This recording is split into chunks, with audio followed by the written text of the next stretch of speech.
All right, well, welcome everyone. My name is Gabby Reno. I'm the Field Services Officer for the Middle East and Africa here at the Global Food Banking Network. And we want to thank you so much for joining us today for this session on good governance for African food banks, really good governance for all food banks. We're fortunate enough to have Wayne Helquist with us today with more than 3 decades of experience. Wayne is an expert in board governance and has led the restructuring and successful operation of several nonprofit organizations. Wayne is the founder and president of Future Quest Consulting, providing services in strategic planning, community development, board governance, organizational development, resource development, and project management. Wayne has served on the board of directors for both GFN and Food Banks Canada. And just before I bring Wayne in, I need to cover some housekeeping. So just some quick tips. Wayne does have a presentation to share, but we also want to make this an interactive session, including plenty of dialogue with all of you. During the session, during the discussion parts of the session, please feel free to speak up, raise your hand, or type questions in the chat box. And just a quick disclaimer for my French-speaking group, si vous avez des questions, vous pouvez m'envoyer un message via chat. We want you to participate as well. When you are not speaking, please be sure to mute your microphone to avoid background noise. Wayne's presentation will be available to download on the VFBLI website. This session will be recorded and is on record. A link to the video recording of this session and presentation will be sent to you following the session. So without further ado, it is my pleasure to introduce Wayne Helquist. Good morning, everyone, and just delighted to have the opportunity to spend some time with you this morning. It's morning where I am. I live in Canada, and it's just springtime here in beautiful Saskatchewan, Canada, where I live. And so good morning, good afternoon, good evening to all of you. Very happy to have the opportunity to share with you some thoughts and ideas around effective governing. And as Gabby said, we really want to make this an interactive session. I want to hear from you. I want you to share some of your thoughts and ideas, but I also want to hopefully be able to address some of the challenges that you face in governing your organizations. We'll touch a little bit this morning or today on what is governance. Talk a little bit about some of the things that I think as members of the board or as managers of a food bank, some of the things that you need to think about in terms of guiding and leading your organization today and into the future. One of the key things about governing is always about ensuring that your organization is viable and sustainable going forward. And so it requires a little bit of forward thinking as well. So we'll talk a little bit about why some of those things are important as well. I do have a presentation that we'll spend some time with. There are a number of things that I do want to discuss with you as well, and or have you share your thoughts and ideas on as well as we go through this presentation. So let me just pull our PowerPoint up, and we'll get started.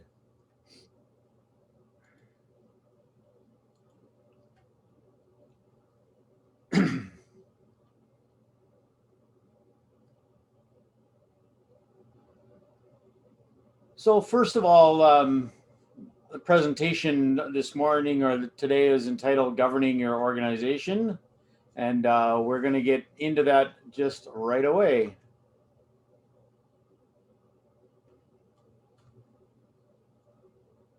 Okay, hang on here. So one of the things I'd like to to do this morning is just have you talk a little bit about your food bank, and we want to keep this to a minute per group or per person. For things I want you to touch on: what's your role in the organization? How long has your food bank been in existence? How long have you been involved personally? And very briefly, how did you get involved in your organization? So, Gabby, do you want to help me a little bit and just maybe tag some people to get started? Absolutely. So I think Blandine was the first to say hello to me this morning. Let's go with Madagascar. Actually, anyone from the Madagascar team, if you'd like to introduce the organization, just a prompt on the screen. What is your role? How long has your food bank been in existence? How long have you been involved? And how did you get involved? Please. Thank you so much, Gabi. Hi, everybody. I think that Yeja should be able to speak because she's the head of the bank. Yeja? Hello, everyone. Yeah, okay. So, hello, everyone. Everybody, sorry. Madagascar Food Bank has been up and running since 2018, and the storage was inaugurated in November 2019. As Blandine said, I am the executive director of the Food Bank of Madagascar. And if you can say about the how long I am involved in. So for my part, I am involved since February 2018 in monitoring, storage, organizing, distribution in Madagascar Food Bank. But I think Blandine and John, who were with us from since 2018, can also talk about Madagascar Food Bank. Thank you. We just have 1 minute, and I think that you said the essential thing we will say too. So it's okay. We have been involved, all of us, John, Yeja, and myself, since when the bank started. Thank you. Thank you, team. Can I invite Mr. Getahun from It Rains Food Bank of Ethiopia to present the food bank?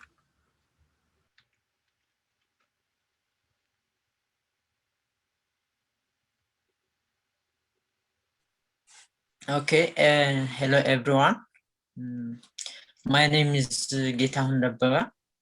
I am a board member at It Rains Food Bank of Ethiopia. It has been 1 year and 7 months since the organization is founded. That means from October 8, 2019. I was a board member since the foundation at It Rains Food Bank of Ethiopia.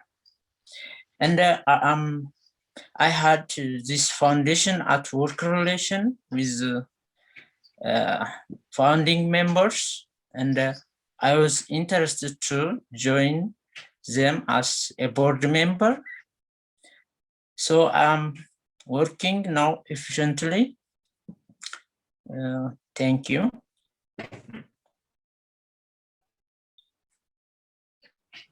Thank you.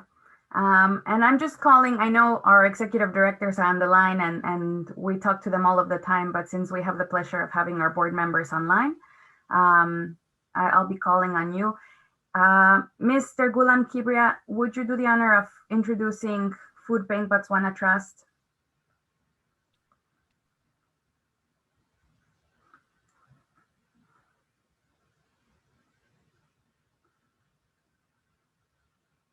And I see he unmuted, but no audio.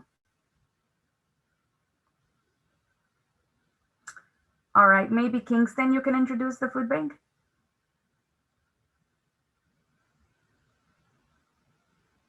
Good afternoon, colleagues. Good afternoon, everybody. My name is Kingston Malawa. I'm the executive director of Food Bank of Botswana.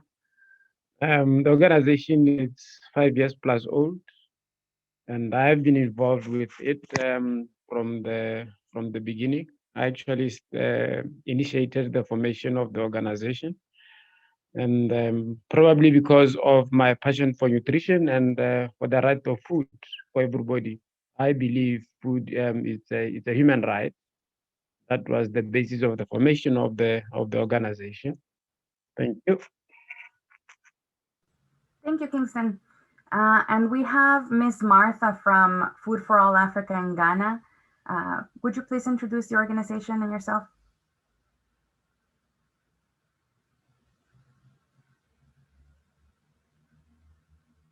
Hello, can you hear me? Sorry. Yes. Okay, hi. My name is Martha. I'm on the board of Food for All Africa, which is located in Ghana. I work currently with Rainforest Lions UK. I have been with Food for a little above 6 years now. I don't know even you already know about Food for All, but the organization has gone through so many phases. It started as Chefs for Change, and then it morphed into Food for Africa, and the food bank has been operating for about 8 years now. So Elijah is the executive director, and we have a couple of the board members also here, Richard, and I believe who's online? Richard, who just gave a wave, and I think that's us for now. So yeah, it's a pleasure to be here, and it's great to meet all of you. Likewise, Martha. Thank you so much. And I believe last but not least, no, not second. I don't know if Vivian on the line from Lagos Food Bank Initiative could give a quick intro. Yeah, of course. Hi, everyone. It's indeed a pleasure to be here. I am a board member of the Lagos Food Bank, and Lagos Food Bank has been in operations for the past 5 years. And I've been a board member of the bank in the last 4 years. I do believe the founder is also on the call. Michael, over to you. Thank you. Okay, great. Thank you, Vivian. I'm very much, happy to be here and also to be part of this conversation. My name is Michael Sumbola. I'm the CEO of Lagos Food Bank Initiative.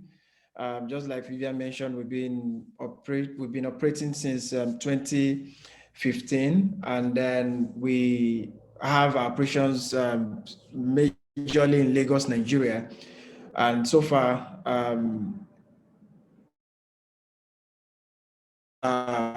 or we are just about to release our audited financial for the 4th year consecutively, and it's actually been good being on this journey banking. I look forward to learning more about how all this works and the governance, especially. Basically, thank you very much. Thank you, Michael. All right, and our friends from Kenya, John, could you introduce Food Banking Kenya?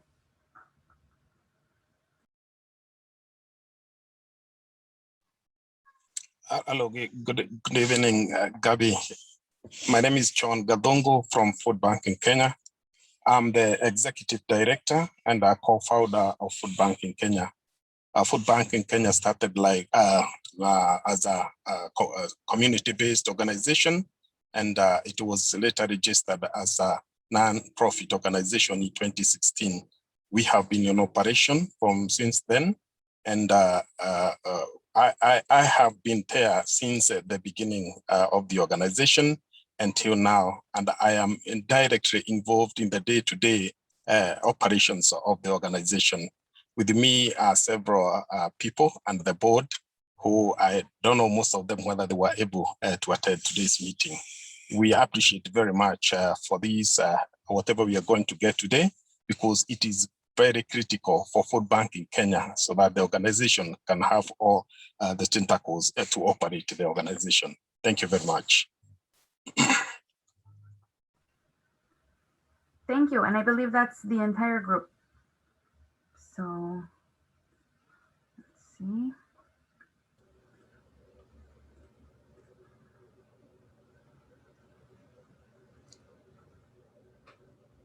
I think it's over to you, Wayne, again.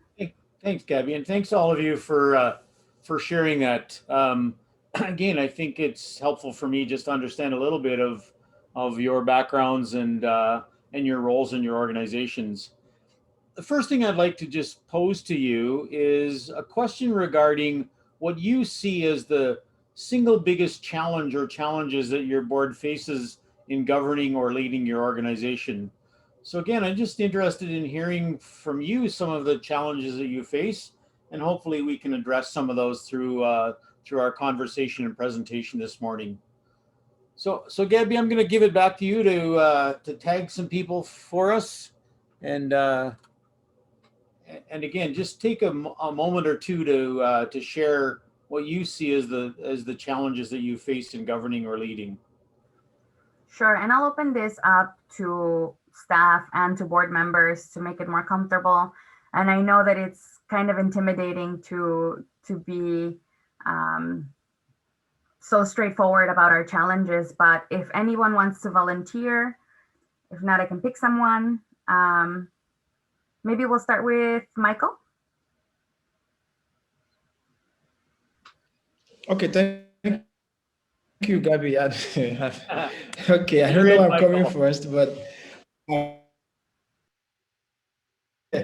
okay, so no doubt, every organization has its own challenges and at different levels. But at the board level for us, I don't know if you can hear me clearly. My network has been unstable. I've been logged in and out for several. Okay, good. So for us, we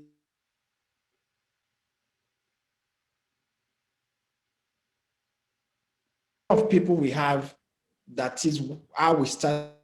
The number of people that we from the first year, right, are still the number of people we have. So one of the major challenge was even having to drop a policy that will, guide us, right, and then make the board members understand the full extent of their obligations to the organization, and coupled with the fact that, in as much as we've been able to keep our meetings going, like our meetings, we've actually not just been able to hold it once, right? Aside from that, the major challenge we have is, the having to, expand the board and then come up with policies that will make the board become more effective and the rest of it. Just having the board know their responsibilities, their obligation. And then if you have to then start running with operations and how to get the organization running, how to make the organization stand and the rest of it, there are some strategic things you are unable to do, and which is supposed to be the full responsibility of the board, who are not saddled with the not saddled with daily activities of the organization. So those are the challenges that we are faced with. But as the organization gets stabilized, we are beginning to now engage the board more and then look at the possibility of expanding the board. So I mentioned two things: policy and the fact that and expanding the board. The people who started the board are still the ones in the board, which so basically that's it, if you can put that together. Thank you, Michael. Thanks, Michael. Wayne, do we have time for another one, or? No, keep going around, Gabby, for sure. Keep going around. Cool. Does anyone want to volunteer? Maybe we can hear from, Hi, hi everyone. Thanks for the opportunity. I think I've been very fortunate in the sense that Food for Africa has been fortunate to have one of the most experienced board over the years, quite experienced in the personalities, the background of my board members. However, the challenge has been being able to put to good use these experiences in order for it to benefit the organization's objectives. And I think I've not been so good at managing the experiences that I have in my board for the good of the organization, and that has been quite challenging.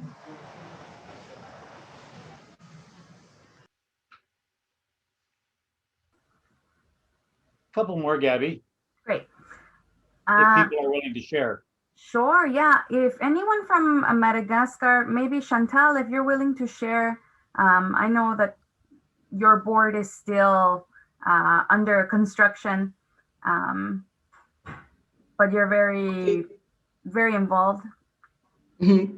Okay, Blandine will take the floor for this, and Yeja will add something if needed. I would say that, as someone said, we have challenges at different levels, and to operate, I think that we need a real strategy to be elaborated and implemented. But we need this strategy that should be clear for everybody, so we can attract partners with this. This strategy can be shared and understood, that this can attract other partners. And in that way, our big challenges that are human and financial resources, it could be solved, because we are facing a big issue in that way of human and financial resources. And this will enable us to solve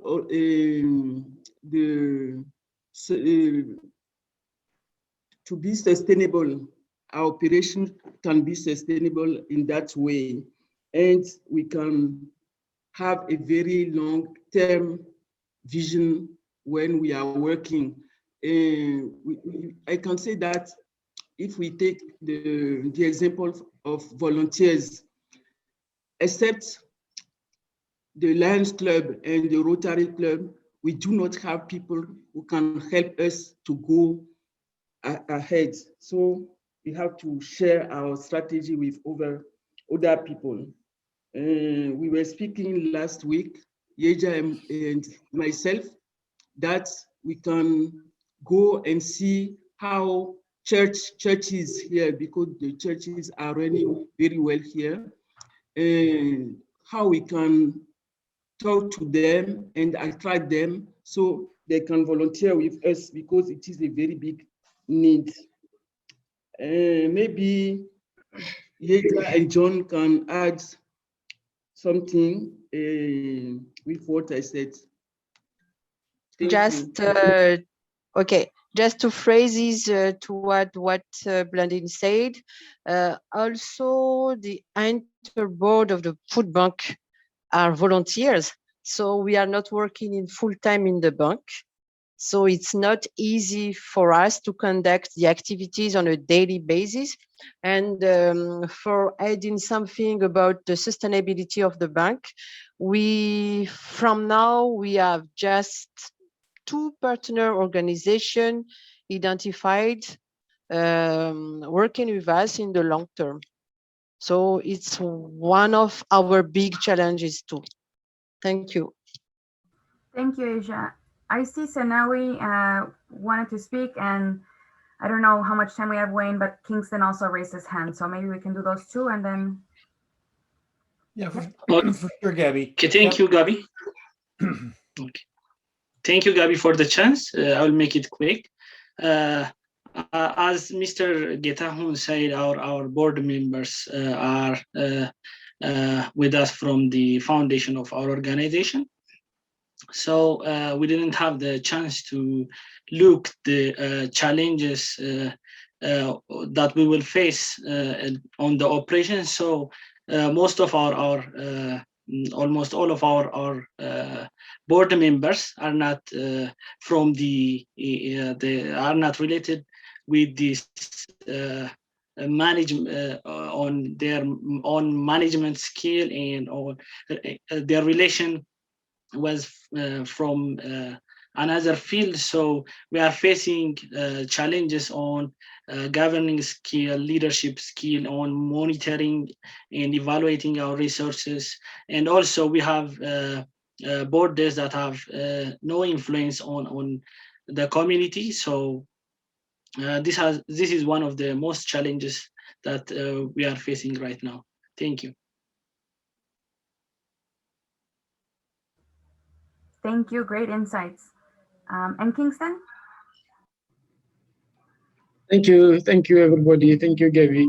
Hey, one of our biggest challenges are in two areas. That is to get the board to be hands-on or help in two areas. One, fundraising. Secondly, food sourcing. Those are key important areas where we can't get our board to effectively participate on those as an overseer body of the organization. Maybe sometimes the observation is board, like people like to be hands-on with organizations that are really maybe big on the ground or something like that. But we get it will get better with time. But just the nitty-gritties on how we can get our boards more involved in food sourcing and fundraising. I think those are the two key challenges that we face as an organization when it comes to boards. Thank you. Thank you. Definitely. More skills. Gabby, I think that's good. Yeah, That that's gives good. us, I think, a good overview of some of the challenges, and hopefully we'll be able to address those through the presentation today.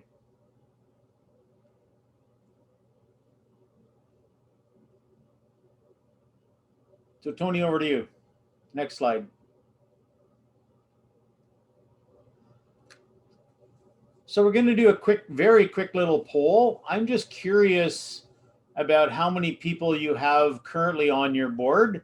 And so we'll do this very quickly just to get a bit of an overview of what that looks like. So if you can vote, please do.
So as you can see from the results, we have a number of food banks that have fewer than 5 members on your board.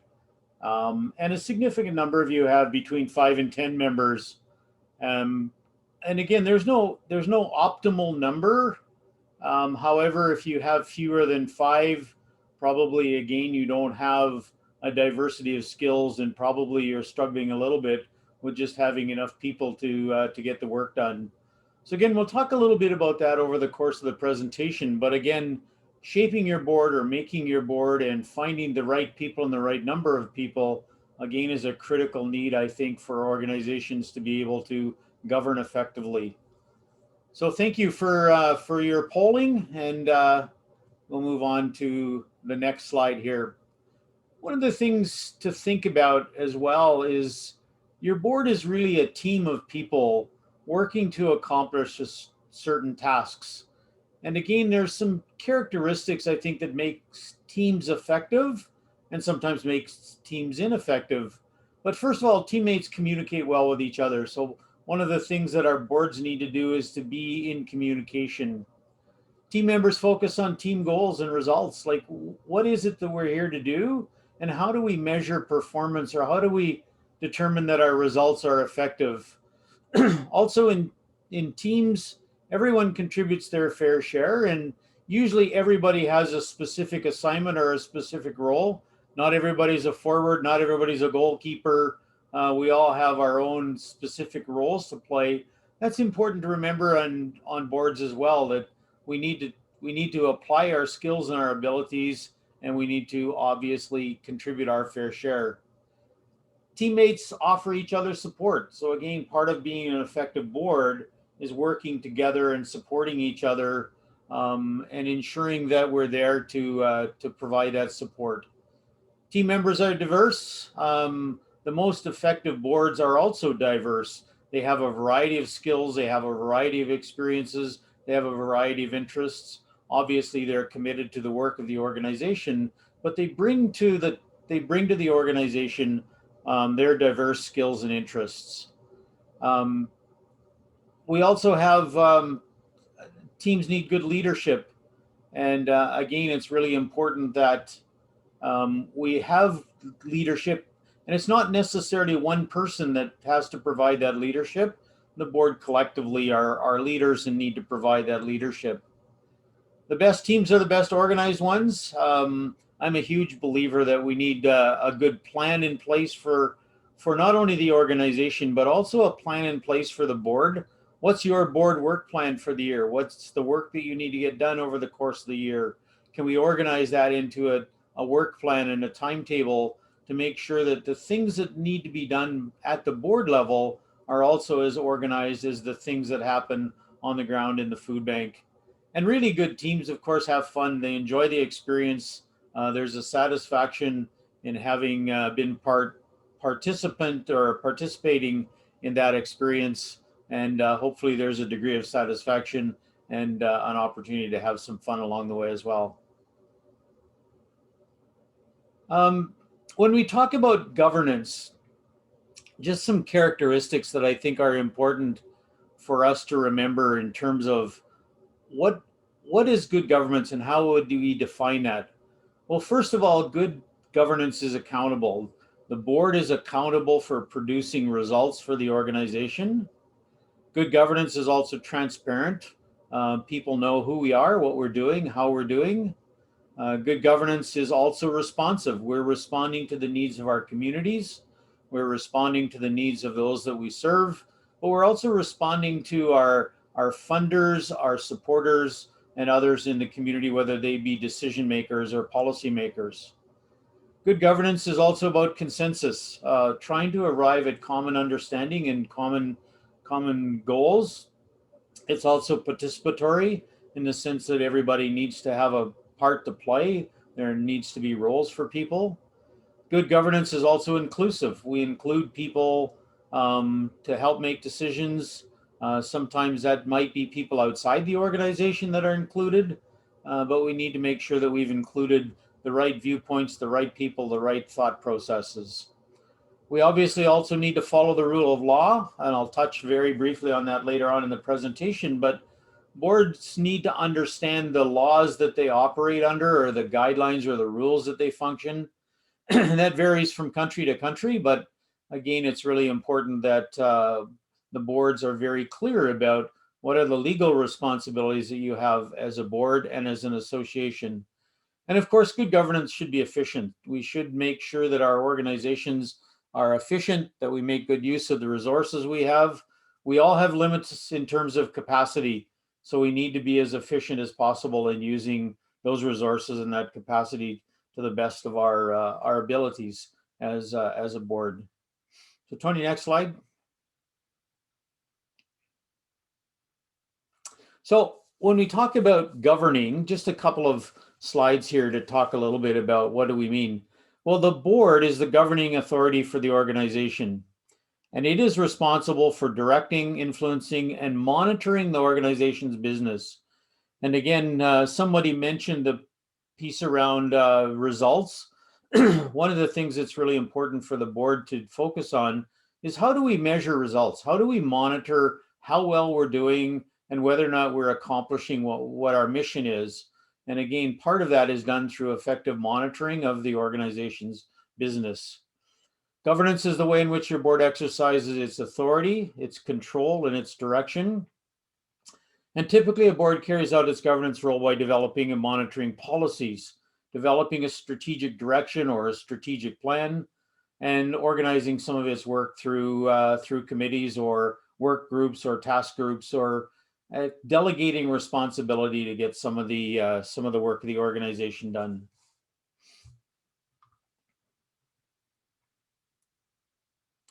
So I want to share this slide with you. This is a bit of a metaphor of what we need to focus on in organizations. So we have a boat, and the boat is trying to find its way through to the open water at the top of the slide here. Obviously, it's going to experience some challenges because of the shoals that it sees in front of it. It's hard at that level to see what the challenges are, or to see what the rocks are, or the cliffs are, or the right path is to get through to the open water. And it's likely going to take lots of trial and error to be efficient or effective at getting through to that open water, which is really our vision. Our vision, or our mission, is to get to that open water. So we have people in the boat. Who's in the boat? Well, in all likelihood, who's in the boat are the people who run the food bank on a day-to-day basis. Those are the arms and legs and people who do the work on a day-to-day basis are in that boat. And I know from my own experience of running a food bank, some days it feels like there's a whole lot of shoals in front of you, and you're really not sure what the right path is to take. Sometimes we're unclear as to what the purpose of the exercise is. It's just we face all of those challenges on a day-to-day basis. But who's in the balloon? Well, supposedly or technically, the people in the balloon are the board members who are in the balloon, and they can see things differently than the people in the boat can. And they have a different perspective on things. And again, it's important to recognize that their roles are different. That in the boat, we have the day-to-day activities and operations on the ground, boots on the ground in the food bank. However, the board doesn't spend all of its time in the boat. Rather, it spends its time looking at things from a different perspective, setting different directions, ensuring that the organization is in fact headed in the right direction. So how do these two relate? Well, you can barely see it in the slide, but there's a link between the board and or the boat and the balloon. That's a communication link. And so it's vital that there's a very strong relationship and linkage between the balloon and the boat, or the board and the operations of the organization. The challenge comes when there's not separation between those two, that in fact the same people are in the boat that are in the balloon. And again, we don't have separation between those roles and responsibilities. So how do we become successful? Well, first of all, it's understanding that those two things relate very closely to one another, that we require that oversight that is able to be provided by the board and the balloon, but we also require people who know how to navigate the boat on a day-to-day basis. So it's important that we have both of those roles in our organization. The challenge happens sometimes when all of the members in the balloon start to crawl down into the boat and want to also drive the boat and navigate, and leave their roles or their responsibilities to govern and focus more on the operations. Doesn't mean that that's not possible. It's just very important that we recognize that there's two distinctly different roles. One is to operate the organization, the other is to govern the organization. And so I want you to remember this metaphor, or this diagram or illustration as we go through our presentation today, with the understanding that there is a difference between governing and there's a difference between operating. And those two things work in partnership with one another to ensure that we have strong organizations that are well governed, but are also well operated. Tony, over to you. So let me just break down what I think are the difference between governing and operating roles. And again, many of you probably serve both. Many of you probably work in both domains. But again, I think it's important for us to understand that there is a difference between the governing role and the operating role. First of all, the governing role is really the focus of the board. The board is there to provide governance. Its focus should be on the ends that we're working towards, or the outcomes that the organization is trying to achieve. And it's really important that there's clarity around what those outcomes are. What are we working towards? How will we know when we get there? How will we know that we've made a difference? Well, it's like the boat. When you get to the open water, you'll know. But again, if we're not measuring progress along the way, it's hard to know that we're making progress. For me, governing is always about ensuring that the organization is doing the right things. And that's really important for the board to focus. Is this the right thing for us to do? We have limits in terms of our capacity. How do we ensure that we're doing the right things with the resources that we have? Governing is always forward-looking. Doesn't mean that you don't focus on what's happening right now, but our lens should always be looking ahead and thinking about where it is we want to get to. And part of that is to be strategic thinkers and also strategic planners. We do need some kind of a plan that tells us where we're going and to some extent how we're going to get there. Part of the governing role as well as financial oversight, making sure that we're managing our finances effectively, but also it's about evaluating outcomes and our progress we're making towards those outcomes. And again, if you think about the boat, there's ways to measure the progress of that boat. But again, it's really important that we understand whether or not we're making progress or not making progress. And part of that governing role is always thinking about the future. What do we need in this organization to ensure that we have a viable and sustainable future long after we leave the board, or you leave the board, or leave the operation? Have we left it in a better state than we found it? And have we provided the ability for the organization to be sustainable? When we look at the operating roles, this typically is the focus of management. And again, there may be some overlap between being on the board and being part of the management team.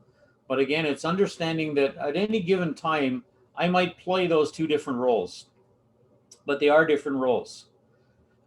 The operating role focuses more on the means to the ends, or what are the programs and services that we provide to achieve the outcomes that we've identified.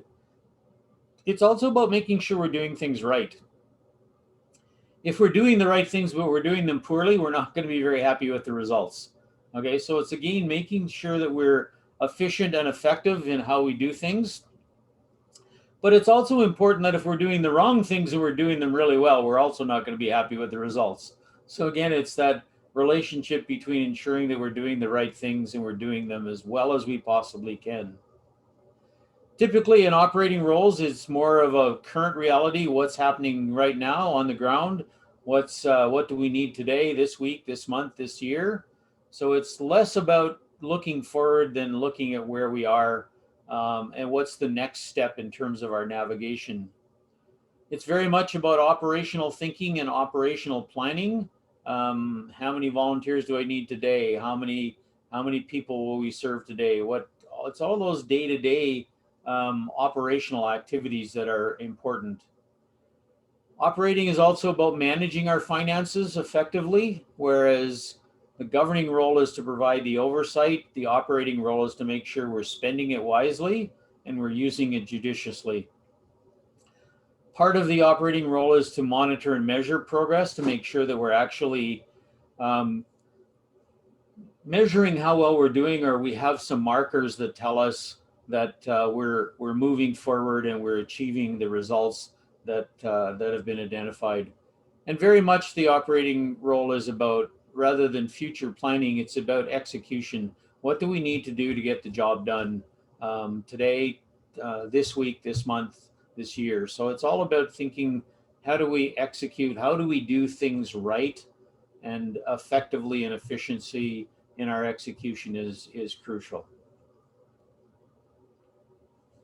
So it's important to recognize too that there are different types of boards. There's not one single type of boards. Matter of fact, there's many different types. One of them is an administrative board where the board makes and implements all governance and operation decisions. This is typically where we don't have a large staff, or we only have staff that carry out sort of administer or lightly administrative roles, but they're not in leadership roles or they don't have decision-making authority. So the board makes and implements all of those governance decisions and operational decisions. It's still really important for the board to understand when they're doing governance work and when they're doing operational work, if in fact you have an administrative type board. There's also what we call a management board, where the board makes governance decisions and shares decision-making for operations with staff and committees. So again, it's a very common style that the board focuses on governance, but also allows a considerable degree of decision-making at the operational level. And then we have policy boards, where the boards really make governance decisions and delegate the responsibility for operational decisions to a senior manager or management group. There's other styles and types of boards as well, but they are usually simply an adaptation of one of these types of boards. And there's no right or wrong type. There's no one model that suits every organization. And you need to be comfortable that the model that you're using enables you to provide good governance and good operations and separates those two roles so you understand the difference between when you're governing and when you might be operating.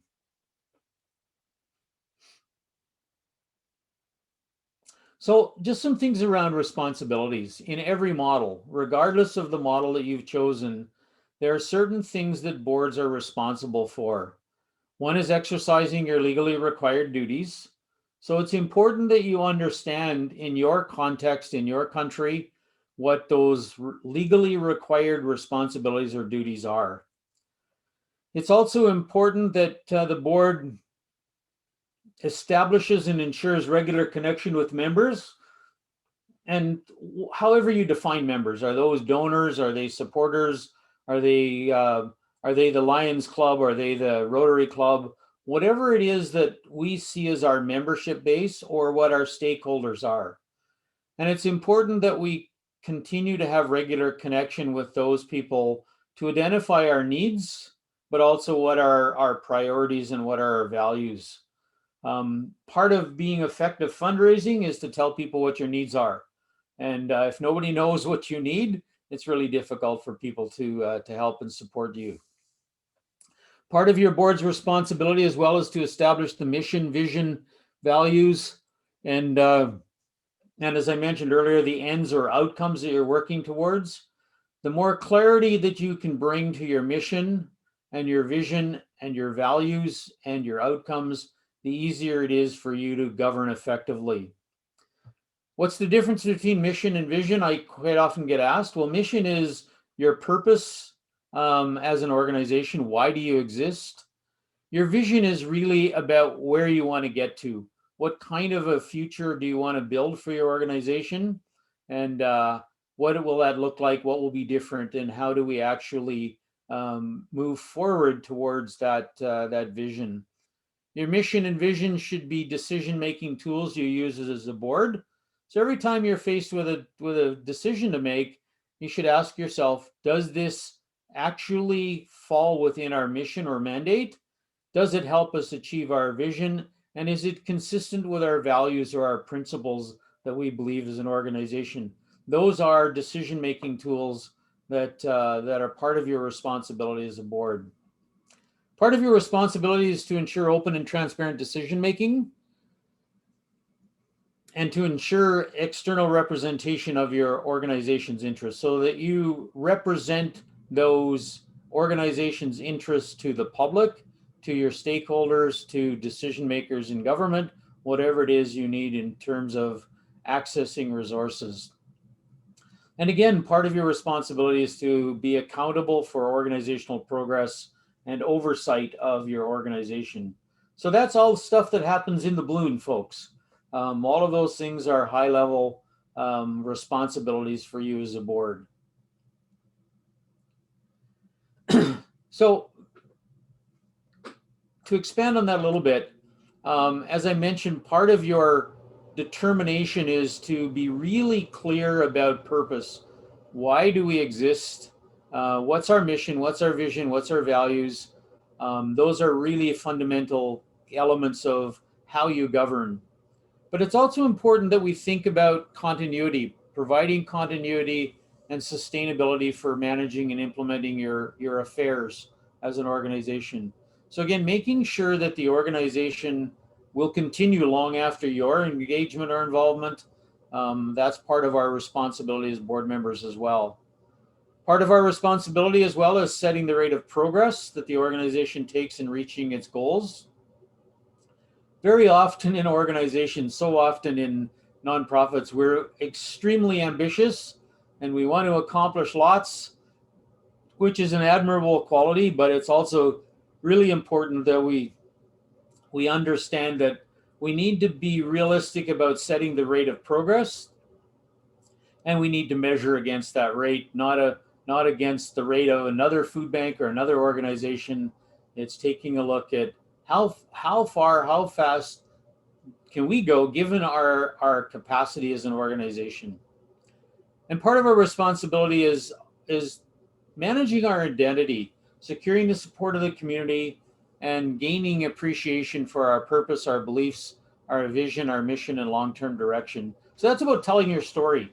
That's about making sure that people understand who you are and what you're doing and the difference that you make as an organization. And one of the fundamental questions I always ask people to think about is what difference for what people at what cost? That's one of the critical questions that boards should ask themselves periodically. What difference for what people at what cost? And again, if we had unlimited resources, it changes that dynamic a little bit, but recognizing that there's a cost associated with producing results. So some of the roles that you as a board you fulfill. Well, first of all, you're responsible for the highest level of decision making. That's why you're in the balloon. You get to be the highest level of decision making. But the board is also accountable for and has authority over your resources and the activities. And your board develops and communicates your vision to the membership and the community. So again, it's part of that telling your story. And every single person on the board is an ambassador for the organization.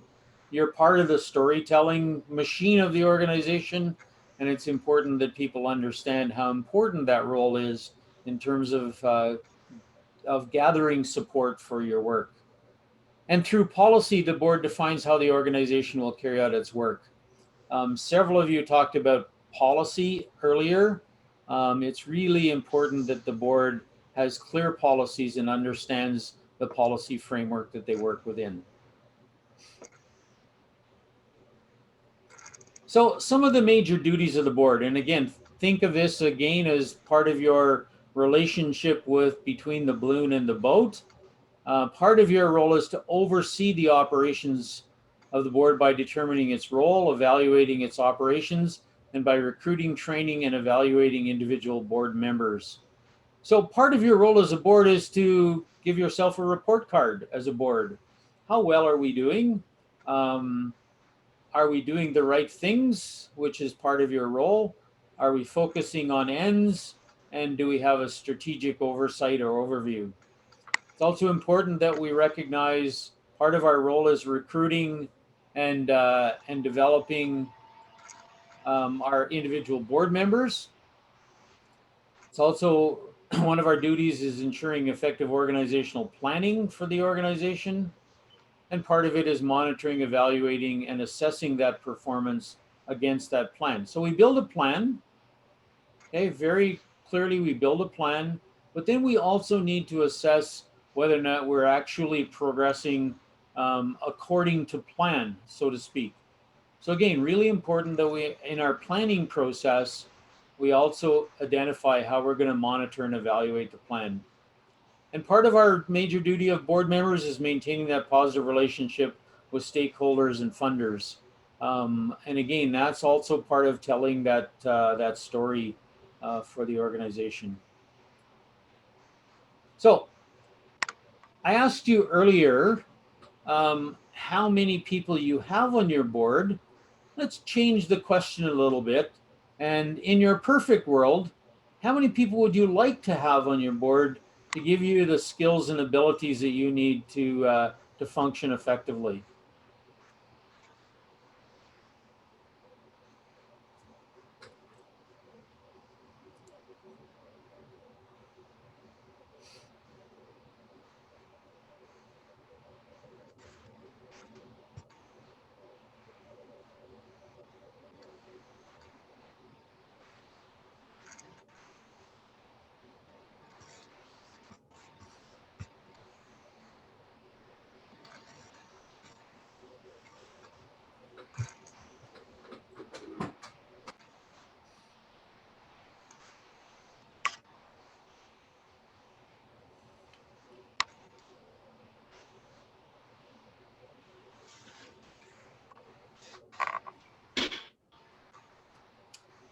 Good. As you can see,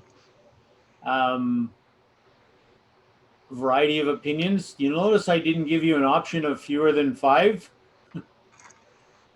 simply because I think that that does not allow you to have enough diversity on your board to really be able to provide effective governance. But again, some variation in terms of what you would like to have on your board, ranging from 5 to 8 to 8 to 10. And again, I think it's important to recognize that there is not one size that fits all, that we need to find a board size that actually suits our organization, and that we can actually find 5 to 10 people who are committed to the work of the organization.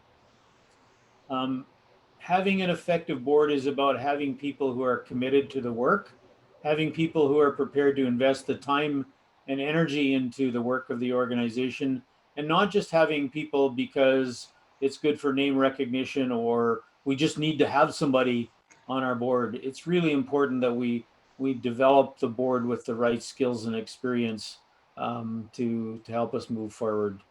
So thanks for your polling.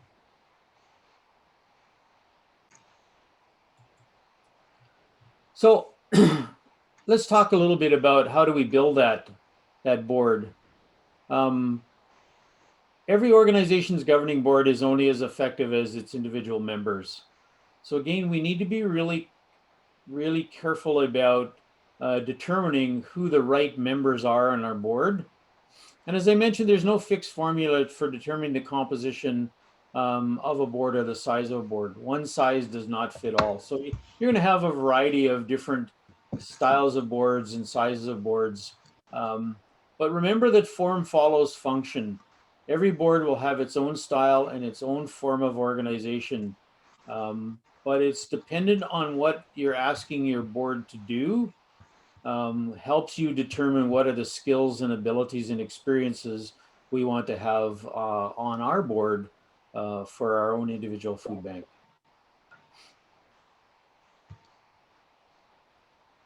So I just thought it would be interesting to open up the conversation a little bit for you. You've been listening to me for a long time, and I even get tired of listening to me.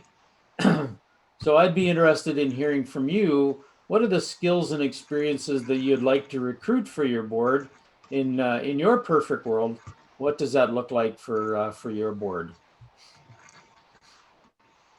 So I'll open it up to the group for your input.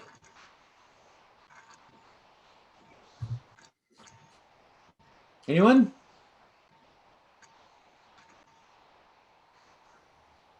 Kobe, now that you're oh, sorry, go ahead, Michael. Okay, so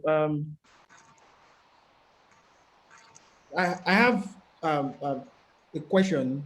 I would really have loved to answer that question, but please, if you can address this, it will really go a long way. You know, we've just been talking about the board in a generic sense, and you have outlined the roles, duties, and everything of the board, but you haven't really mentioned what are the delineations between the legal board and the advisory board, and how does that fit into the governance of the food bank? Do they have similar roles? You know, how do you engage the legal board and the advisory board? Are they supposed to come together? For instance, is an advisory board member supposed to be part of this meeting or the session? All of that, I sincerely, I just want to have an idea. Then to answer the questions, the question you just asked is, you know, that the type of skills really depends on what the organization you know, is focused on. For instance, the food bank, we are all food bankers here. You know, one would probably be looking at, okay, who are those in who are the major players, for instance, now in the food sector, in the supply chain sector, in maybe advertising, and the rest of it. So it all kind of depends. But for me, I'm still looking more at those who are really the heavyweights, you know, in the food sector, either the supply chain or the academia or the, you know, so basically those are the things I'm looking at for the board, the board I'm currently managing. Thanks, Michael. And again, those make perfect sense in terms of bringing to your board some acknowledged skills and experiences that are valuable to your organization. I'll come back later on and answer your question about advisory boards and the relationship between advisory board and your legal board or governing board. Can I hold that one till later?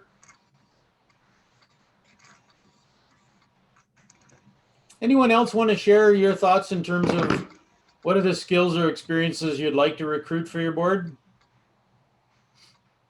Yes, for us, I think it's also important to have a composition of board with particularly that is passionate about what the organization stands for. Because if you don't have the passion of what the organization stands for, it's going to be difficult for you to help and dedicate your time and expertise to the organization. So the passion for what the organization stands for, to me, it's also very important.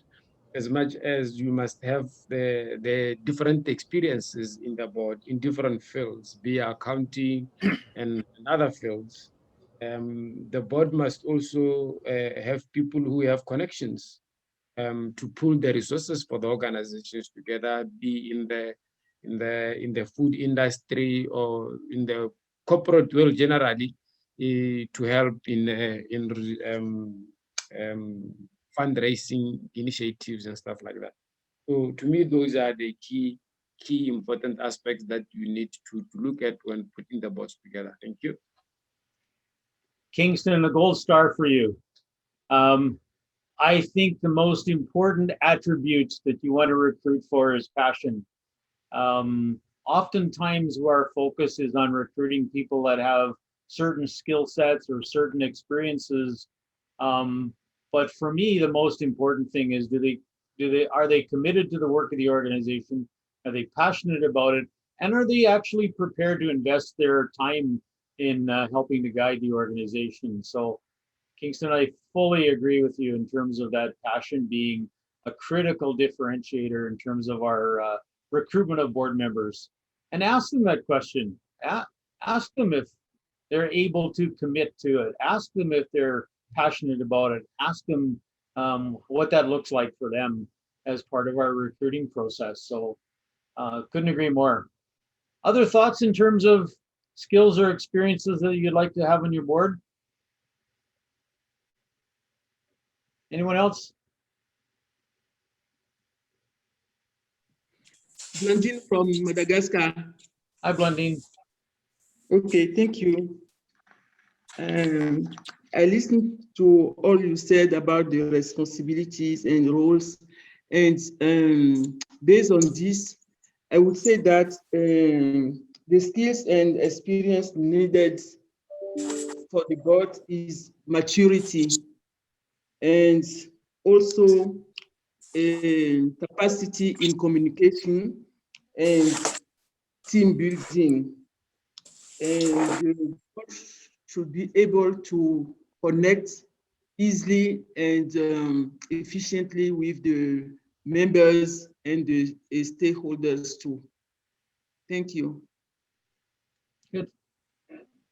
Again, a good point that we certainly can benefit from having the ability on our board to have that communication experience and that communication ability. So those are all really important characteristics. And again, I think it's really important for you to spend some time as an organization just reminding yourself of what do you need on your board to be able to provide you with that kind of direction and guidance going forward. And as I said before, form follows function. So you need to be really clear about what functions the board is going to undertake. So if your board is expected to be a fundraising arm of your organization, you need somebody with that kind of experience, or people, not just one person, but people with that kind of experience. If you see that it's food acquisition, which becomes a key element of your board's responsibility, you might need people with that food chain experience. So again, it's understanding that that form of your board follows what functions you want your board to actually serve for the organization. Anyone else want to share their thoughts in terms of skills and experience that you'd like to recruit for your board? Good time for one more.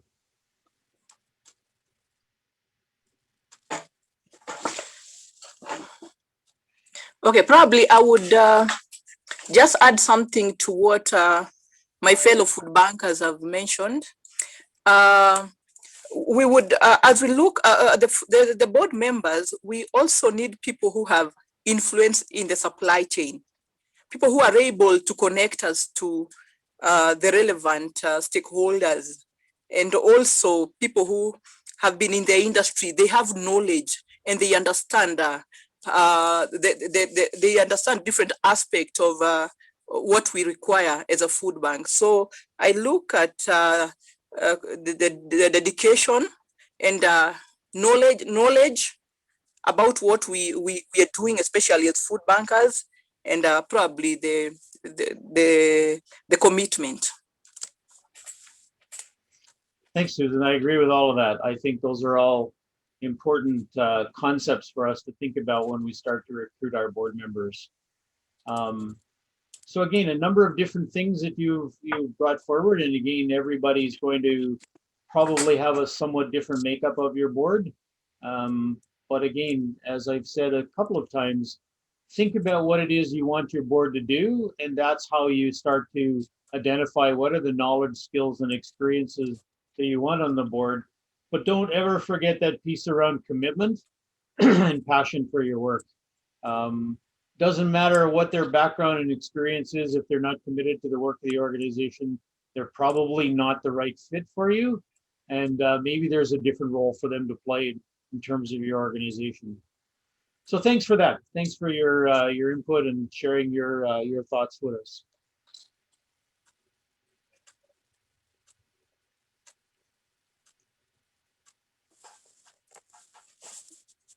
So this leads us into a conversation around recruitment for your board, which is obviously a logical segue.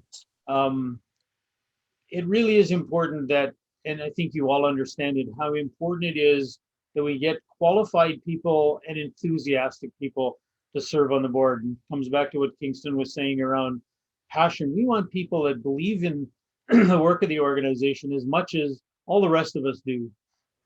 So that's important in terms of our recruitment. Remember, it's more than just filling slots. It's not just about finding people because you need a board member.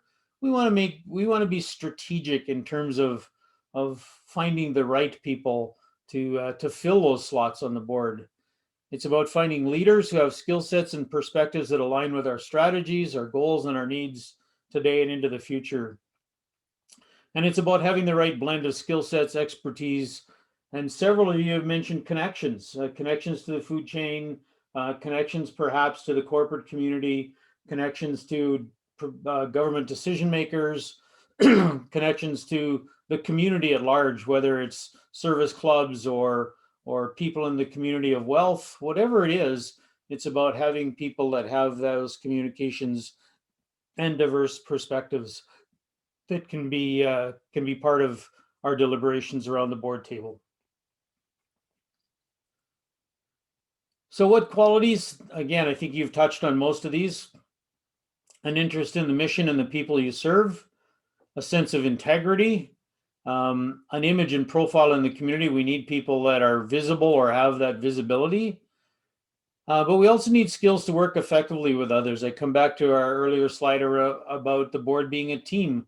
We need team players. We need people that are prepared to work as part of that unit.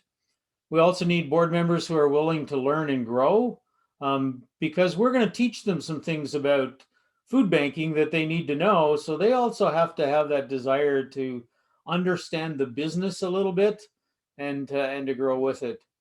That sense of wider community is really important. Again, to be able to bring that to the table is really crucial, as well as an orientation to the future. We need people that can help us think differently and think into the future and help us plan into the future.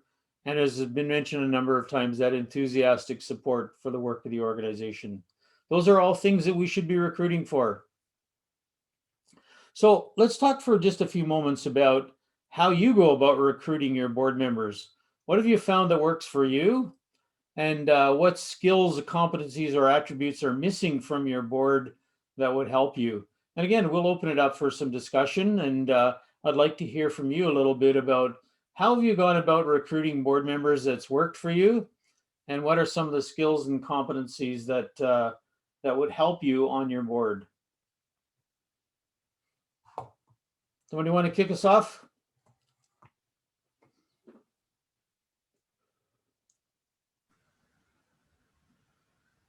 Anybody want to go? How have you recruited board members in the past? What's worked for you? Elijah, maybe you can say a few words.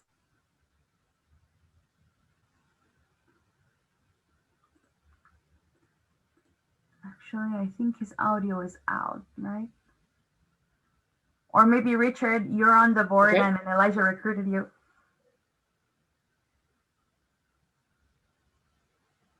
Hi, Gabby. Yeah, I'm more than happy to respond. I'm sure as soon as Elijah's back, he can also contribute. Actually, we went through just. Hello, I'm having a bit of issues with my audio, sorry. But you can go ahead, Richard. Thank you, Martha. We just had this discussion actually the two board meetings ago, thinking about the structure of Food for All Africa. And what we did is we identified both what skills we had within the existing board and what we thought we needed. And then we had a discussion around potential people we could approach who could fill those gaps. And Elijah led that discussion for the team. And we came up with a short list that we then, and then Elijah went and approached them. We were able to secure, I was thinking 1 or 2 extra board members as a result of that, filling the gaps that we had identified. So that's one approach that certainly can work. I don't know if Elijah, you want to add to that? Okay, can I chip in, Gabby? Sure, Kingston, go ahead, and Food for All, if you have anything to add, you can go on later. Kingston, go ahead. Yeah, we have done our best, Wayne, in terms of putting the boards together. But what we are realizing is perhaps because we've got the people with the right expertise and connections in the board, but I think what is lacking on the part of our board is the dedication and commitment to the cause. Because without that dedication and commitment to the cause, it now becomes difficult to help in terms of dedicating your time, going out there, trying to find the right people to help the organization and stuff like that. I think that's where perhaps from our end. That is the larging part, the commitment and dedication to the cause of the organization. Thank you. Good. Thanks, Kingston. Richard, can I come back and just ask you a question quickly? Sure, Wayne. Yeah, of course. When you did your gap analysis, when you said, here's what we have on our board, here's what we're missing, what were you missing? So we were looking for, we actually had some good skills on finance, great understanding of that. We had some good business representatives. We wanted to seek some additional fundraising expertise, which we were able to find as part of that.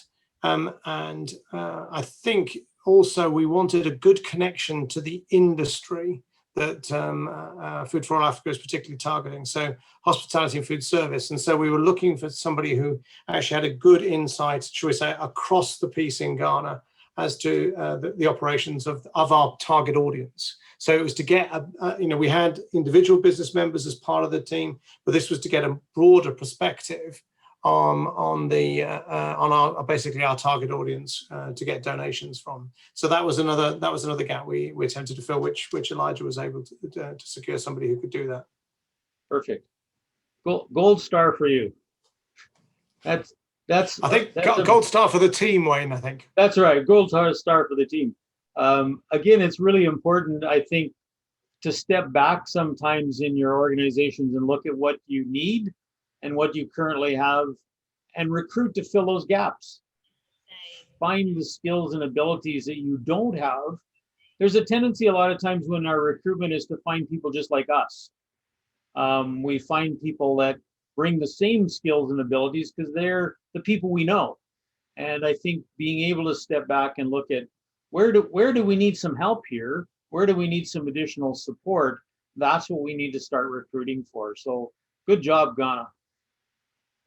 Anyone else want to share a little bit in terms of how you go about recruiting? Thanks as well to Kingston for your comments as well. I just wanted to add one thing to what Richard said, because I think one thing that also worked for us as a board is we sort of understood the climate or the environment that we're working in.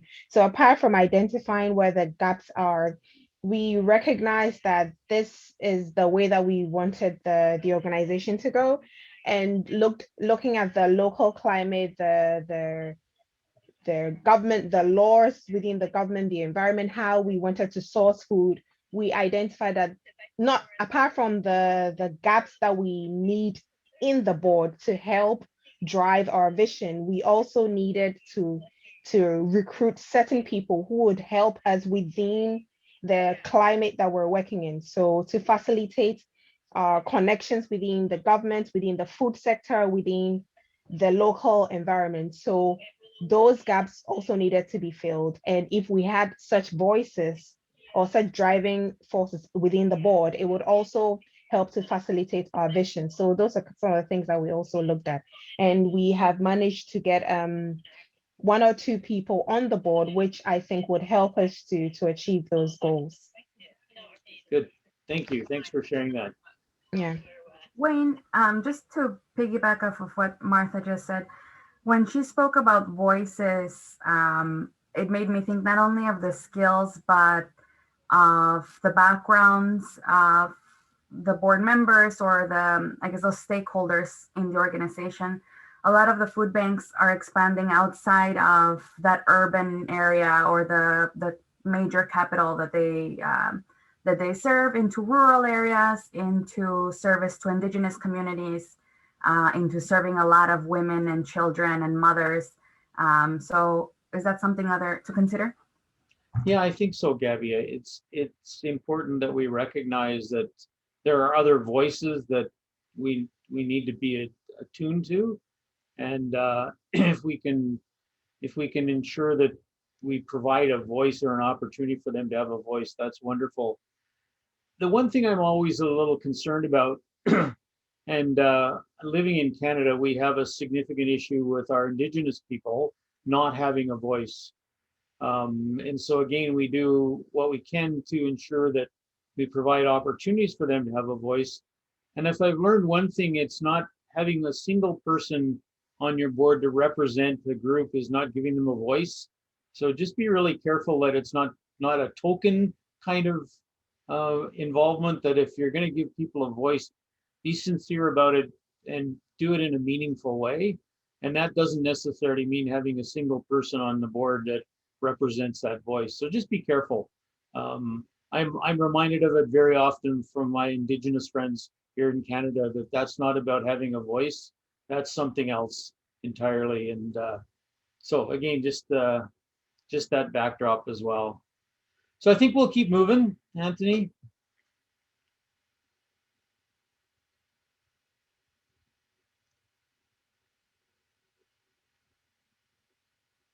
So one of the things that I'm very passionate about is making sure that we have a very clear orientation process for new board members. And if they're on the board, maybe they need to spend a day packing hampers or putting together food programming, so they have an understanding of the real work on the ground of the organization. So they're going to spend a day in the boat, or 2 days, or 3 days, or a week in the boat. So they understand a little bit of what's the work of the organization. I'm a big believer as well that we should consider providing an information session prior to asking people to serve. I've just seen it so often where we invite people to come onto the board. They're there for a while and it's like, this isn't what I thought it was. And now you've got a board member that's not fully committed, not fully engaged. And wouldn't it be better to have that orientation process before they get elected or appointed to the board, so they can say, you know what, this looks really good, it's just not for me. As Gabby says, like a free trial for the gym. Absolutely, give people a chance to test drive your organization. Doesn't mean that they're not interested, it just means that maybe they're not the person to serve on your board. Be very clear about conflicts of interest, job descriptions, expectations, and important policies. So before somebody comes on the board, be really clear about what the expectations are. Here's how we function. Here's what your role is. Here's what the responsibilities are. Here's how many meetings we have in a year and you're expected to attend.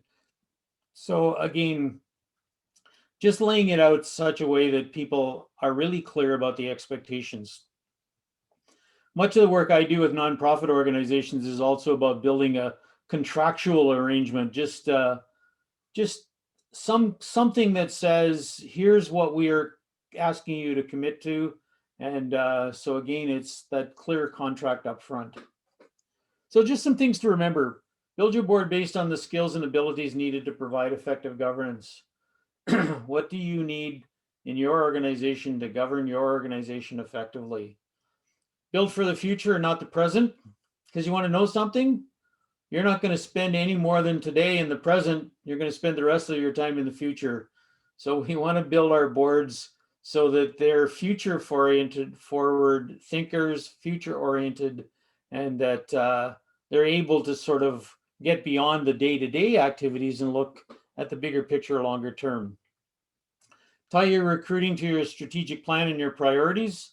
And if you don't have a strategic plan and you don't know your priorities, it's pretty hard to do that. So obviously taking the time to have a plan for the future that clearly outlines what your priorities are. And you've talked about some of those things, whether they're access to the food chain, whether it's communications, whether it's finances.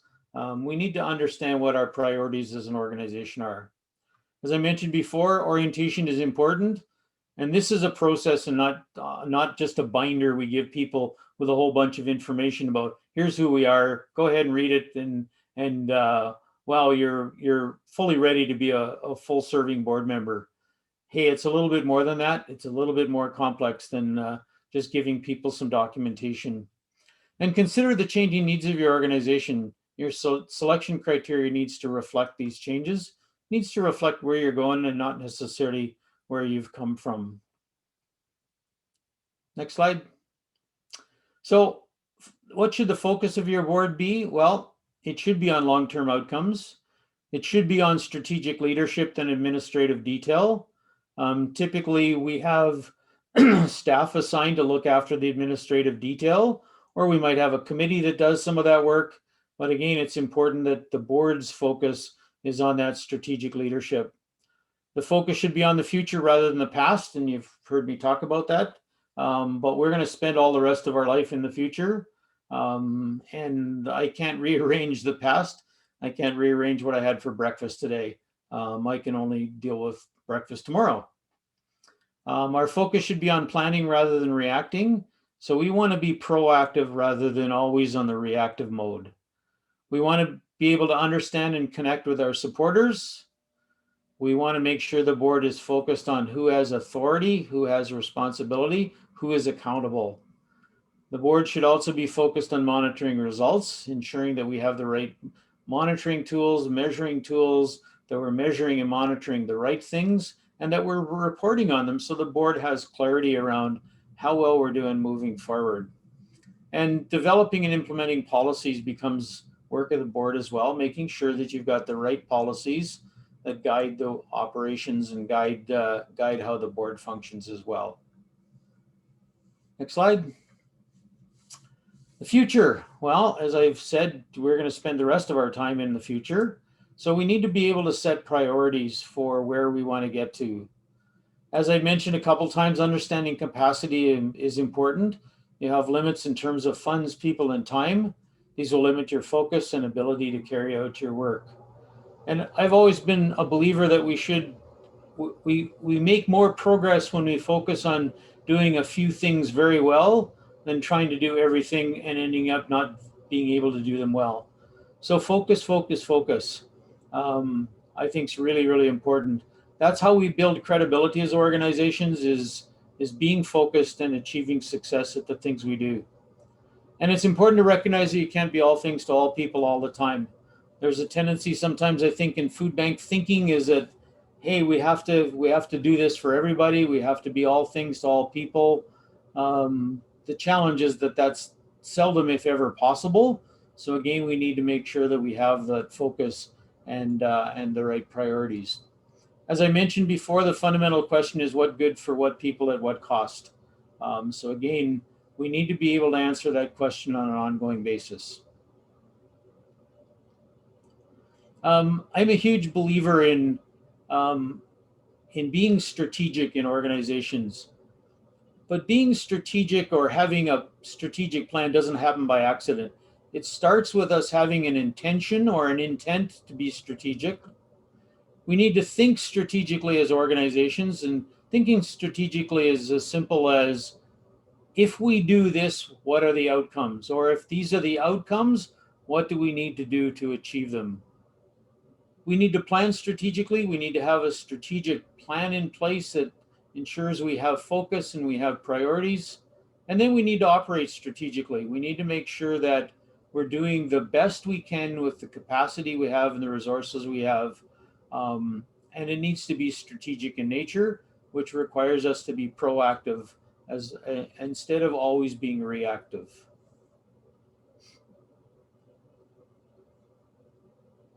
So just a few words about some legal responsibilities. And again, this is probably more North American centered, but I think these are fairly universal. But in common law in North America, there's 3 overarching legal duties that apply to virtually every nonprofit and charitable organization. They are as follows: duty of care. Duty of care means that we use our best business judgment at all times, and that we exercise due diligence in decision making. In other words, we treat this organization as if we owned it, and we're looking after it in the best possible way. Our duty of loyalty means that we're always loyal to the interests of the organization and the membership or people that we serve, and we avoid conflicts of interest. So this even means that sometimes we might make decisions that are detrimental to a particular board member or a particular part of the organization, but this is always about making sure that we make decisions that are in the best interests of our food bank. And even if that is difficult for somebody because maybe it disadvantages them or whatever, but again, that's the duty of loyalty. We're always loyal to the organization first and foremost. And the third duty is that of duty of obedience. This means that we're faithful to our mission and our goals and our policies and our procedures, that we follow those governing documents all the time. And if we don't follow them, we're actually functioning against our legal responsibilities. So again, I'm not a lawyer, first of all. I don't profess to want to be a lawyer. But again, I've seen these duties as very important things for us to understand as governors or people governing an organization. Okay. So one of the things that's really important as well for you as a board is to develop your own annual work plan. I think sometimes we go from meeting to meeting without really understanding that we need to have an annual plan of activities that makes sure that we cover off all of our key duties and responsibilities. This plan should help frame agendas for board meetings, which means that not every board meeting has to look the same as the last one or the next one. That we can have a board meeting that's focused solely on nominations and recruitment of board members, or we can have a board meeting that's dedicated solely to budget approval. They don't all have to look the same. But if we have an annual work plan that lays out, here's all the tasks that we need to accomplish over the year, when are we going to do those things, we can start to assign responsibilities for our legal and fiduciary responsibilities, and making sure that we've planned for things like our annual meeting, our annual audit, our annual planning session, our own board development, what training are we going to have as board members, all of those kinds of things. So again, it's setting out that work plan that says over the course of the year, this is the work the board needs to get done, and this is when we're going to do it, and this is how we're going to do it. So a word about committees. And Michael, I'll touch a little bit on your advisory committee question and hope I can answer it. But board committees can help the board to carry out its work between meetings of the board. Serving on a committee can be a way to cultivate prospective board members. So sometimes we create committees that we invite people that are external to the board to come and serve on them and work on them. This is a great way for you to introduce your organization to the board, but it's also a great way for you to increase the capacity you have to carry out work. So not all of the work of the board needs to necessarily be done solely by board members. So it's an opportunity for you to create committees to carry out particular functions.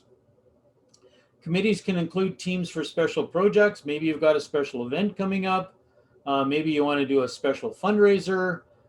This is a great way to involve people in the work of the board. Very often, typical board committees include things like a finance committee. In Canada, we're by law required to have an audit committee. It's a requirement that we have an audit committee that's separate and distinct from a finance committee. I think having a governance committee that can look after ensuring that you've got the right policies in place, maybe they look after nominations, maybe they look after ensuring that your bylaws are current, all of those kinds of things become part of a governance committee. And obviously things like food sourcing and whatnot can also be a board committee responsibility, even though some of the work might not be done by board members solely, but also by your staff. But again, it's taking a look at what do we need this board to do and how do we get the work done. Sometimes that's having committees. Board committees should mirror the work of the board. So again, we create separation between what we have as board committees and what might be an operational committee that actually does more boots on the ground or work at the local level at the food bank. So again, we can have operational committees as well as board committees, but it's important to understand the difference between them and what they're there to do. Committees need clear terms of reference, clear understanding of roles and responsibilities, and clear understanding of how they report back to the board itself. And typically board committees don't have decision-making authority. They make recommendations to the board, and the board makes the final decision. I want to just touch on Michael's question about advisory committees, because I think having an advisory committee to the board can be a very valuable opportunity for you to involve other people that may or may not be interested in serving on your board, but bring to the organization particular knowledge, skills, and usually influence that you might not necessarily have on the board. And some of those influencers might not be interested in doing the work of the board, but they're there to support you and provide guidance and direction and exercise some influence on your behalf. There needs to be a clear communication link between the advisory committee and the board itself. That doesn't necessarily have to be by attending every board meeting. It can simply be having a periodic opportunity for the advisory committee to engage with the board. And again, it provides a wonderful opportunity for people that bring to the board different skills and abilities that the board might not have. The other thing I'm a big believer in, Michael, is that people like past presidents of our organization should be members of our advisory committee.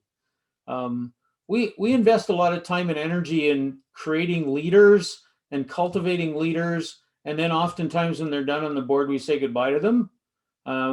That's a huge mistake. I want to keep them involved. I want to keep them engaged. I want to keep them active because they have influence, they have understanding, they have knowledge, they have experience. Why would we ever let them loose? So again, ensuring that there's a way for them to, if they're willing to, continue to serve on your advisory committee, because again, they provide a very valuable link back to your organization.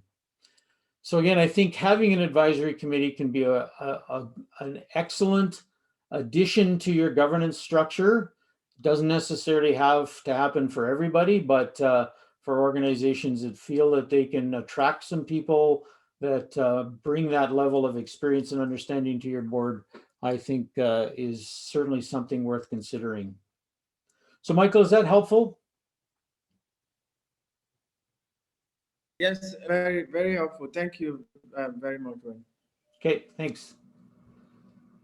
Next slide. So committees, as I mentioned, need terms of reference. Remember that your board committees are accountable to the board. They don't make decisions independently of the board. And members need the knowledge, skills, and experience to carry out the work of the committee. So again, it's an opportunity for you to recruit specific skills. And committees can provide that focus and dedication of time to do the necessary work of the board. Not everybody wants to serve on your board. Surprise, surprise. Not everybody wants to commit that time. Maybe they're not as passionate about the work as you are, but they're prepared to commit the time to do committee work. That's wonderful. They provide opportunities for other volunteers to be involved in the work of your organization and help to expand capacity for your organization. Next slide. Anthony, my name is Vivian. I would like to ask a question, if that's okay. Yep, perfect. You're just at the point where we're going to ask questions. Vivian. Oh, fantastic. Okay, that's good. Okay, so my question is, and it's for everyone to chime in as well. What's the typical cadence of meetings, right? How many times should the board meet? Should it be once a year, twice a year, 3 times? What's the typical number of times a board needs to meet? That's the first question. And I think the second question is, especially when the president is a member of the board, what does it look like when the board is providing oversight or supporting the strategy that the president is executing?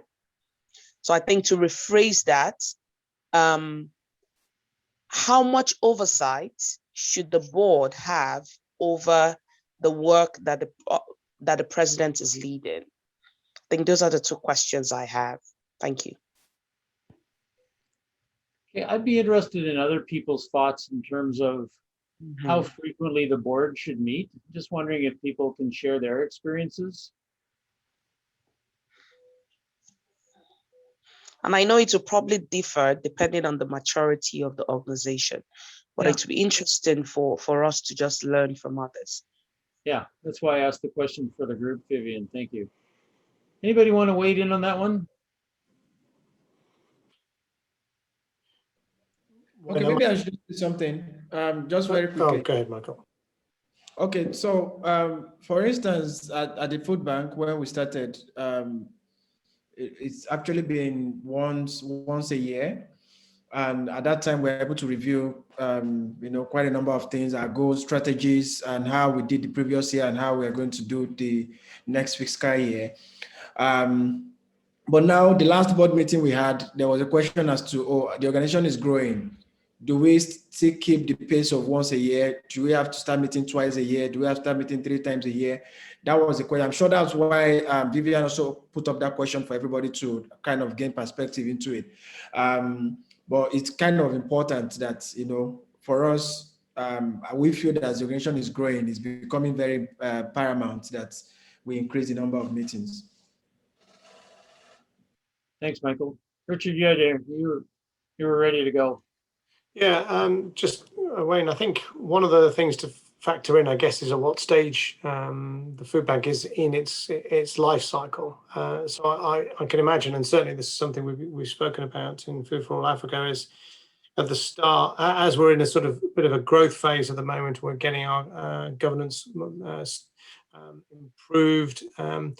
This is a time for perhaps more regular meetings as the organisation evolves, with the aim then, as things get more, shall we say, more normal, more routine, we're in a more sort of management rather than growth phase, then to change the frequencies of meetings accordingly.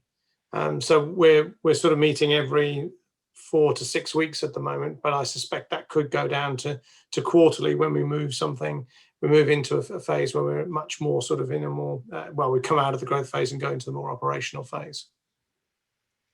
Good point, Richard. For sure, I think it is somewhat dependent on where you are in your life cycle. And again, I think understanding that flexibility is really important, that at certain stages of your organization, you need to meet more frequently. And as you mature, there's probably less necessity to meet quite so often. But again, in that growth phase, particularly if you're in, I do a lot of work in terms of life cycles of organizations. And if you're in that startup phase, you probably meet more frequently, but very often informally. And again, as you progress through that growth stage, you create a little bit more structure.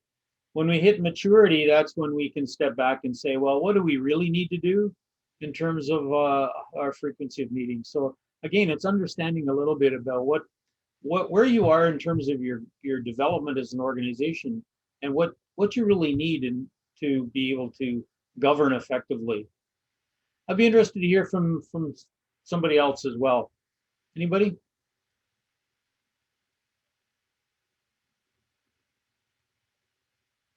Blandine from Madagascar. Hi, Blandine. Okay, thank you so much for this presentation. I thought that I was still thinking that for the good governance of the structure, we should speak about the boards. Okay, you did it. The board committees, financial, administrative, and so on. But what about the daily work? I mean the executive staff who is there every day, every single day to do the work.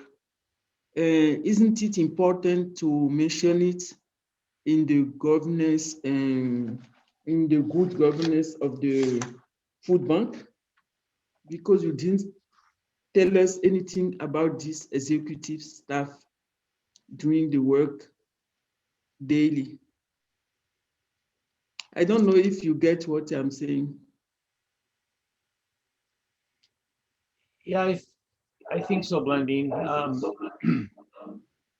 I think it's really important excuse me, when I talked about the difference between governing and operating, it's really important that we understand how those two things work together. Okay. And we need to make sure that just as in the balloon and the boat, that there's a very strong linkage between what we do on a day-to-day basis and what the board does in terms of providing direction and oversight for the organization. So there needs to be very good communication between the operational part of the organization and the governing part of the organization. When that breaks down, we typically have conflict, or we have a situation where we simply aren't able to work collaboratively to carry out our work. So that communication becomes really important. And for sure, the work of the organization happens on a day-to-day basis at the operational level. And we need to make sure that we have not just communication, but also a way to share that results with the board, and the board to be able to clearly understand what the challenges are on a day-to-day basis. And that's where that very important role of the board is, in terms of asking the right questions and ensuring that there's transparency, which I talked about earlier, between the governing part and the operating part. So we want to make sure we sit together at the table and talk about those things. So I think there needs to be representation at the board table of the operational side of the organization, even if that's not necessarily a voting role or whatever, but that's part of that communication linkage between what we do on a day-to-day basis as a food bank and what the board does in terms of their primary roles and responsibilities. So I think, again, it's so important that we understand each other's roles and responsibilities going forward. Thank you so much.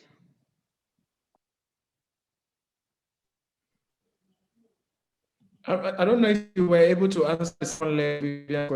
I was logged out.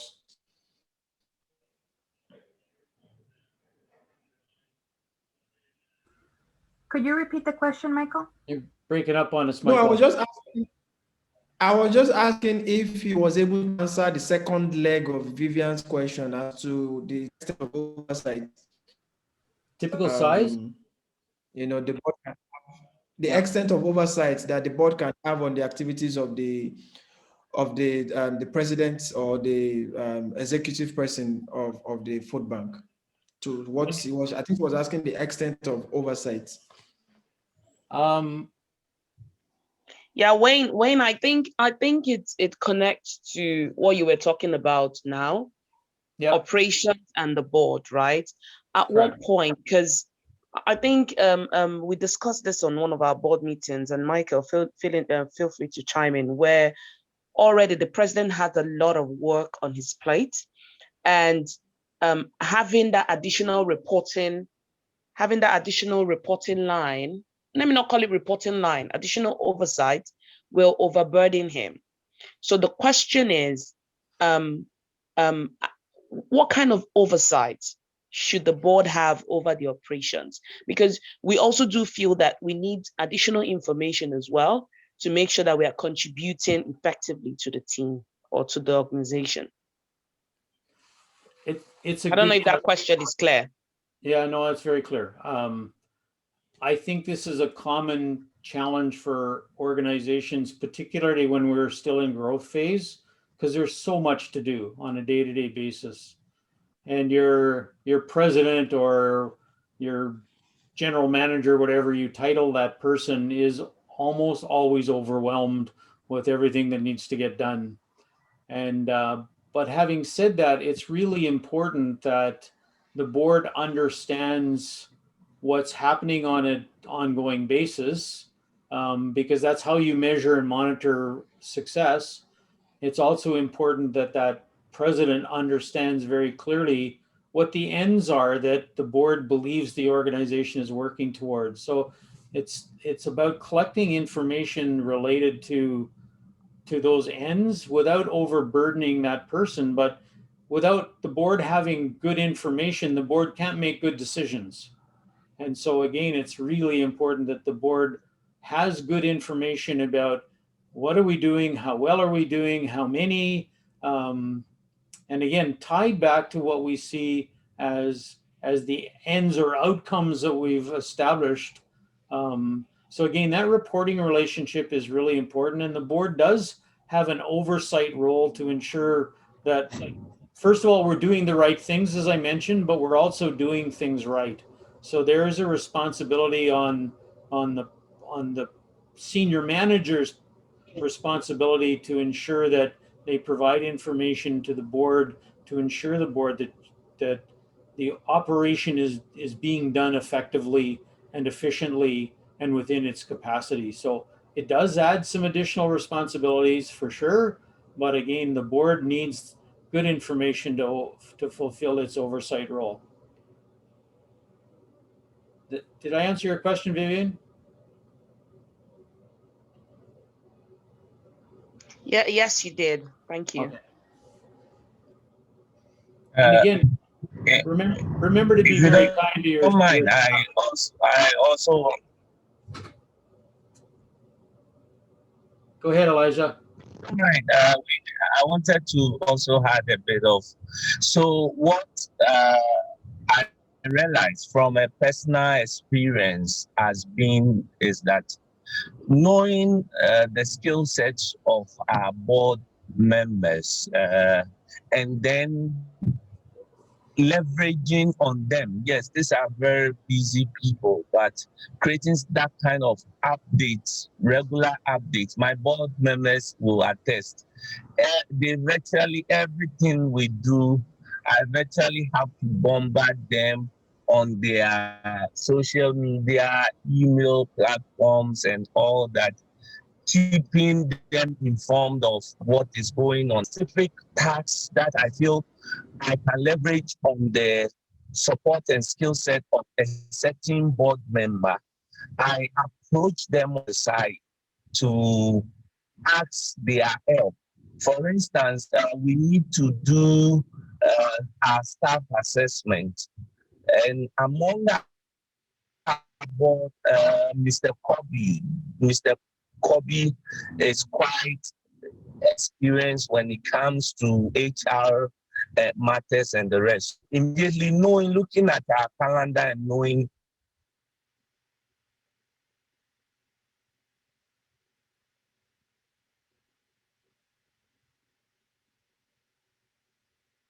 No, we seem to have we need lost to you. do for each member.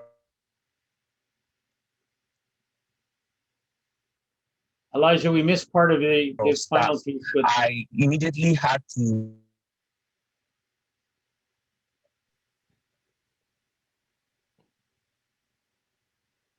I think he's having a bit of issues with his connectivity. yeah, it's on Elijah. We're having trouble with your connectivity. Can I just respond to the first part of what you had said? I think being able to reach out to your board members to provide operational support is a very useful tool for you. With Mr. Kobe to look ahead of when he thinks.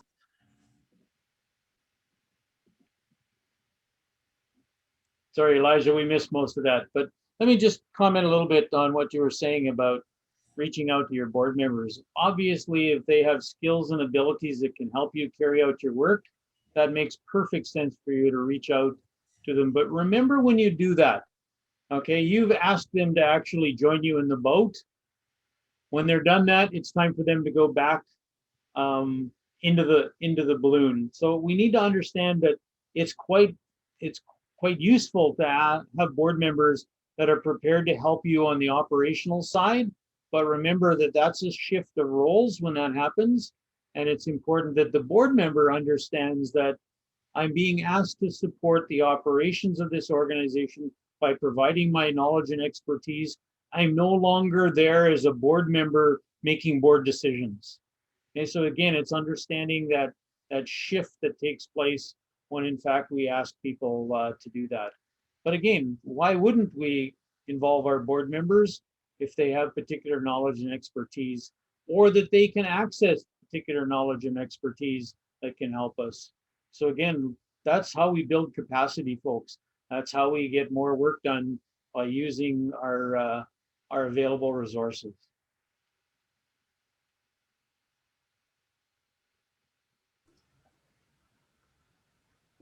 Tony, did you have a question? Wayne, I don't know if I can just jump in and ask something quickly.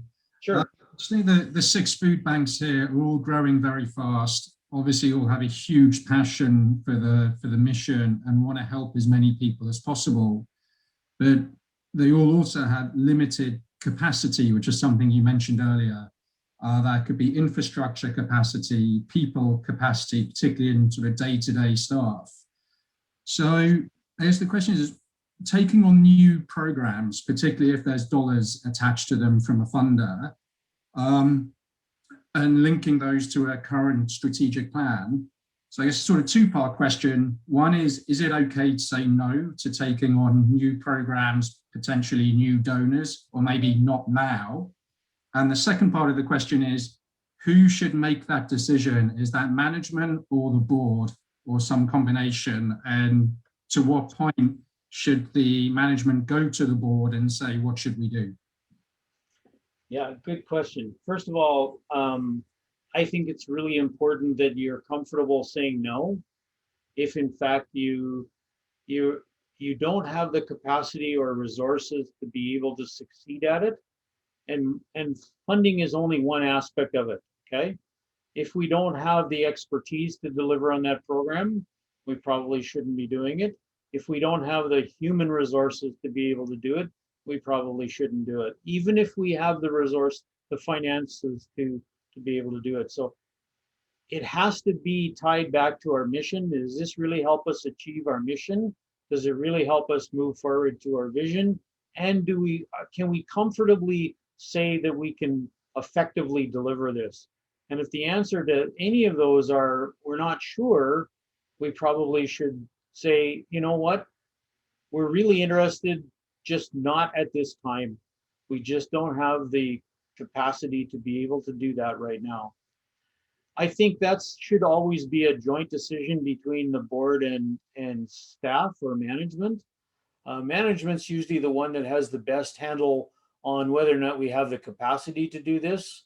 But again, oftentimes, if we say no and when we say no, there's also an implication on the board itself, where somebody on the board is going to interact with that donor or funder. So again, it needs to be something that's very transparent in terms of the organization, so that everybody understands why we're saying no, and understands that it's not a forever no. It's just, can we go back to that donor and say, be honest with them, be upfront with them, and simply say, you know what, we're growing. We just are uncomfortable that we can do a good job of this right now.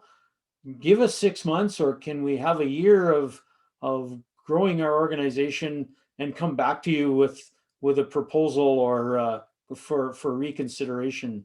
I hate to ever say no to money, but I also hate to put my organization in a place where I'm going to fail and where we can't deliver on something, because that has a long-term impact. So this comes back to the whole notion of the board thinking long-term, okay? Recognizing that, hey, we just don't have the ability right now, but we want to keep that door open, so down the road we might have the ability to go back through that door. Whereas management oftentimes is looking at it right here, right now, in the moment. And so again, that's why it's so important to have that kind of joint decision-making responsibility on very critical decisions such as that. Before we wrap up, I just want to dial back a little bit to the question about how frequently should a board meet. I would strongly suggest that once a year is not good governance. That simply doesn't provide the ability to do all of the things that a board needs to be doing to ensure that the organization is sound in fulfilling its responsibilities. But I would tie it back to your work plan. How much does the board need to get done over the course of the year? And as Richard was talking about, in that growth phase, there's a whole lot of stuff that needs to be done. Maybe you need to meet more frequently. And he talked about every 4 to 6 weeks, which seems like a very onerous commitment, but there's a lot of work to be done. And sometimes it's easier to meet more frequently for shorter periods of time than it is to meet for long periods of time infrequently, because again, we need to stay in tune with the ebb and flow of the work of the organization. So there's no magic number in terms of meeting number of times you'd meet a year. I would be really concerned if a board wasn't meeting at least quarterly, at least 4 times a year, because again, to carry out the work that you should be doing as a board, I don't see how you can physically do that if you're not meeting on a regular basis. So again, I think it needs to be tied back to your work plan for the year, but it also needs to be tied back to what you're legally responsible for as an organization. And I don't think you can do that if you're not meeting somewhat more frequently. Thank you, Wayne. With that, I want to express my appreciation to Wayne for taking the time to join us today and for the rich conversation. And I'm sure we can follow up via email if there's anything left. Thank you all for your questions and contributions to the discussion. And sorry again if we didn't have time to get to your question. I would also like to thank the FBLI sponsors, General Mills, HEB, Brambles, Cargill, the DLA Piper Foundation, Fundación Lala, and Ingredion. This session has been recorded. Later today, you will receive an email with a link to the recording and Wayne's presentation. Please share it with anyone you think might benefit from watching the discussion. And thank you. And just before I go, Gabby has my contact information. If you do have a question and want to seek my insights or input, please feel free to do so. I'm a food banker for many years. I still very much believe in the cause, and if I can help you and support you, I'm happy to do so.